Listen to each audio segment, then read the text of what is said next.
Bismillahirrahmanirrahim. Assalamualaikum warahmatullahi wabarakatuh. Alhamdulillah wassalatu wassalamu ala rasulillah wa ala alihi wa sahbihi wa mawalah. Saya akan bahas tentang sholat. Karena Ramadan itu salah satu di antara ibadah yang dilatih itu adalah sholat.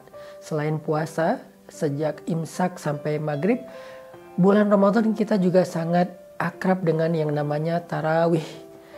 Di mana kita belajar melakukan ibadah sunnah setelah sholat Isya dengan jumlah rakaat yang lebih banyak dari biasanya. Biasanya kita ba'diyah Isya itu hanya 2 rakaat saja. Sekarang selain ba'diyah Isya 2 rakaat ditambah lagi dengan tarawih, ada yang melakukannya total dengan witir 11 rakaat, ada yang melakukannya sampai 23 rakaat. Intinya lebih banyak daripada malam-malam biasanya. Sehingga kita perlu membahas hikmah di balik sholat ini dan apa hubungannya antara sholat dengan tazkiyatun nafs, membersihkan jiwa dan membeningkan hati kita. Teman-teman yang dirahmati Allah Subhanahu wa taala, suatu ketika saat Nabi sedang lelah, sedang capek, sedang banyak kerjaan, sedang sibuk, Nabi SAW memanggil Bilal bin Rabah, muazzinnya Rasulullah SAW. Nabi berkata kepada Bilal, "Ya Bilal, arihna bis sholah." Wahai Bilal, istirahatkan kami dengan sholat. Kalimat ini singkat tetapi dalam banget maksudnya. Nabi bisa aja bilang ke Bilal, "Wahai Bilal, kumandangkan azan. Wahai Bilal, panggillah orang untuk sholat." Atau dengan bahasa-bahasa yang lain yang juga jelas bahwa Nabi menyuruh Bilal untuk mengumandangkan azan. Kenapa Nabi memakai bahasa arihna, istirahatkan kami dengan sholat? Ternyata buat seorang Rasulullah SAW dan para sahabat, sholat itu bukan beban. Sholat itu bukan sebuah pekerjaan. Sholat itu bukan sekedar gerakan. Tetapi sholat itu adalah rohah, rehat. Istirahat. Nah pertanyaannya, kita bisa nggak kayak gitu? Kita bisa nggak sholat itu berasa lagi break? Sholat itu berasa lagi santai? Sholat itu rasanya senyaman nongkrong, senyaman main game, senyaman nonton TV, senyaman nge-HP gitu. Bisa nggak sholat menjadi rehat bagi kita? Itulah kenapa di dalam bulan Ramadan kita disyariatkan untuk melakukan satu jenis ibadah sholat yang disebut dengan sholat istirahat, yaitu sholat tarawih. Sehingga dalam bahasa Indonesia, tarawih itu artinya istirahat. Di bulan Ramadan kita sedang dilatih gimana menjadikan sholat sebagai istirahat seperti yang Nabi lakukan bersama dengan para sahabat. Arihna bis sholah wahai Bilal. Wahai Bilal, istirahatkan kami dengan sholat. Karena banyak dari kita pulang tarawih itu istirahat. Padahal tarawih itu sendiri adalah sebuah istirahat. Berarti kalau kita pulang tarawih masih butuh waktu istirahat, itu artinya sholat kita nggak istirahat, bukan tarawih. Apalagi yang pulang tarawih itu berkeringat sampai basah bajunya, berarti dia bukan lagi sholat istirahat, bukan lagi sholat tarawih, tetapi dia lagi treadmill mungkin, atau lagi olahraga mungkin, atau lagi sempatkan berkeringat mungkin, bukan lagi tarawih. Nah sekarang kita pengen belajar gimana caranya sholatuna hiya rohah, sholat kita menjadi istirahat bagi kita seperti Nabi dan para sahabat. Apa rahasianya biar sholat kita bisa menjadi rohatun nafs, rehat bagi jiwa? Pernah nggak jiwa kita ngerasa lelah, maka istirahatnya dengan sholat?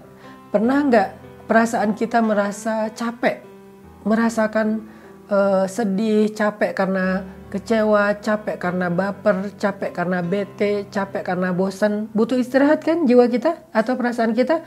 Harusnya istirahat jiwa itu adalah sholat. Karena ketika Nabi dalam keadaan capek, dihina, dimusuhi, ditentang, diperangi oleh orang-orang kafir Quraisy, Nabi pulang ke rumah pengen tidur karena Nabi pikir tidur itu bisa jadi healing. Makanya Nabi tidur di rumahnya. Ketika Nabi sedang tidur, Allah bangunin. Ya ayyuhal muzammil, wahai orang yang sedang berselimut, yang lagi tidur, kum, bangunlah. Illa qalila, qumil laila illa qalila. Bangunlah di malam hari walaupun sebentar. Kenapa? Karena ternyata tidur itu nggak jadi rehat jiwa, dia hanyalah rehat fisik. Jiwa kita tidak akan rehat kecuali dengan ibadah, terutama sholat kepada Allah Subhanahu wa Ta'ala. Jadi buat teman-teman yang pernah ngerasain atau bahkan mungkin sering, saya juga ngerasain ya, capek perasaannya, capek hatinya, capek pikirannya, sampai nggak bisa tidur, insomnia, overthinking, segala macam.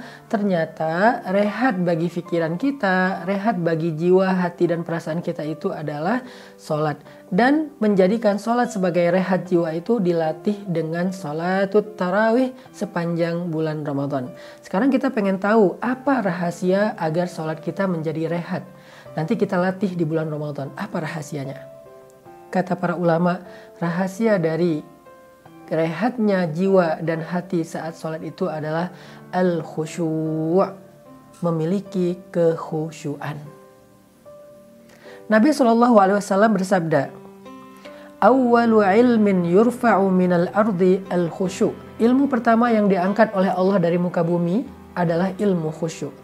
Artinya Islam itu punya banyak sekali cabang-cabang ilmu dalam ibadah, dalam muamalah, dalam syariah, dalam banyak hal. Nah, dari sekian banyak syariat dan ilmu-ilmu penting dalam Islam itu, yang pertama kali diangkat dari bumi, dari manusia adalah ilmu tentang khusyuk, kata Nabi. Hadis riwayat Tabrani dengan derajat hasan. Ini artinya bahwa khusyuk adalah menjadi hal yang sangat langka. Udah jarang banget orang yang sholatnya khusyuk. Sehingga karena jarang orang yang sholatnya khusyuk, banyaklah orang yang hatinya gampang baperan, fragile. Akhirnya muncul masalah mental, mental illness, skizo, bipolar, dan gangguan-gangguan jiwa lainnya. Itu gara-gara memang banyak dari kita yang udah nggak bisa lagi ngerasain yang namanya khusyuk di dalam sholat. Soalnya khusyuk ini menjadi sesuatu yang langka. Diangkat dari muka bumi artinya bukan Allah haramkan bagi kita, bukan. Maksudnya banyak orang yang sudah tidak lagi menggunakan ilmu khusyuk dalam ibadah sholatnya. Sehingga Nabi mengatakan, awwalu ilmin yurfa'u minal ardi al-khusyu'. Ilmu pertama yang diangkat dari bumi artinya yang hilang dari kehidupan kita adalah ilmu tentang khusyuk. Dan kita pengen belajar nih, apa itu khusyuk, terus apa aja keistimewaan dari khusyuk itu, dan bagaimana cara meraih khusyuk di dalam sholat. Sehingga kita jadi bisa ngerasain yang namanya sholat itu sebagai istirahatnya hati dan jiwa, istirahatnya pikiran dan perasaan kita. Tadi saya menyampaikan bahwa kata Nabi, khusyuk adalah ilmu pertama yang diangkat dari bumi. Artinya hal pertama yang langka di antara manusia itu khusyuk. Orang yang sholat di masjid itu bisa aja ramai, sholat Jumat terutama. Tetapi yang khusyuk dari mereka itu bisa dihitung dengan jari, sedikit sekali dan langka sekali. Di antara mereka yang khusyuk itu pun, yang bisa khusyuk selama dia sholat dari mulai takbir sampai salam lebih langka lagi. Karena banyak dari kita mungkin khusyuknya hanya ketika sujud, atau khusyuknya hanya ketika awal berdiri. Bahkan banyak yang khusyuknya pas mau salam, baru dia sadar, oh saya lagi sholat ya, kok tiba-tiba udah selesai. Nah ini artinya khusyuk itu sesuatu yang langka, teman-teman. Padahal kata para ulama, khusyuk itu kunci segala kebaikan. Jadi kalau kita pengen jiwa kita tenang, rahasianya khusyuk. Kalau kita pengen Allah menolong kita dalam segala urusan, rahasianya khusyuk. Kalau kita pengen dapat jalan keluar dari banyak masalah, rahasianya adalah khusyuk. Khusyuk itu adalah kunci dari semua kebaikan, kesuksesan, dan keberuntungan kita di dalam kehidupan kita. Makanya Allah Subhanahu wa Ta'ala berfirman, A'udzu billahi minasy syaithanir rajim. Bismillahirrahmanirrahim. Qad aflahal mu'minun. Qad aflahal mu'minun alladzina hum fi salatihim khashi'un. Sungguh beruntung orang yang beriman. Sungguh sukses dan bahagia orang yang beriman apabila mereka di dalam sholatnya khusyuk. Karena Allah Subhanahu wa Ta'ala menjadikan sholat sebagai jalan datangnya pertolongan dari Allah, menjadi jalan datangnya kasih sayang dari Allah. Maka kalau sholatnya rusak, maka pertolongan gak akan sampai kepada kehidupan kita. Allah berfirman, Bismillahirrahmanirrahim. Ya ayyuhalladzina amanu ista'inu bis-sabri was-salah.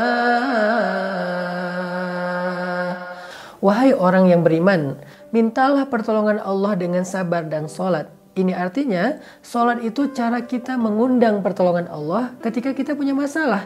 Dan pertolongan Allah itu bukan hanya terhadap masalah-masalah kecil. Kita bisa banget mengundang pertolongan Allah terhadap masalah yang paling besar dalam kehidupan kita. Pernikahan diambang perceraian, anak sakit keras, kita hampir dipecat dari pekerjaan, bisnis kita ditipu orang, banyak masalah besar yang kita alami, kita undang pertolongan Allah dengan sholat. Tapi bagaimana kalau sholat kita tidak berkualitas, sholat kita nggak khusyuk, maka kita nggak bisa mengundang pertolongan Allah. Berarti khusyuk adalah kunci datangnya pertolongan Allah lewat sholat kita. Ini diantara pentingnya belajar khusyuk. Barakallahu fikum.